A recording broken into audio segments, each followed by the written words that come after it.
وتحت طلب واحد المتتبعه اليوم عاد كتب باش نصور هذا الفيديو. الفول مشرمل على طريقتي بالزيت والثومه والحمض مصير. غادي تحتاجوا الفول اللي قطعته على هذا الشكل هذا، غسلته مزيان ورقدته في شويه ديال الماء مع الحامض. من بعد فورته حتى طاب.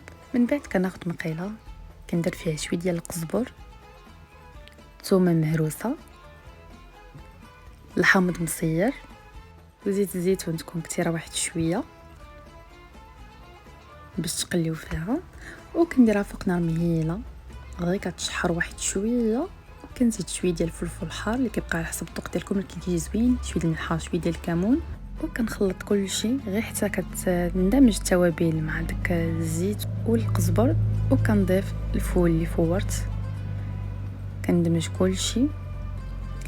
واخر مرحله كنعصر شويه ديال العصير ديال الحامض اللي كيعطينا واحد الحموضه وكيعزز المذاق وكتجي واعره بزاف. المهم هادشي اللي كاين، وبالصحه والراحه. وغادي نقول لكم كيف ديما تهلاو في راسكم. الفيديو المقبل ان شاء الله. بسلامه.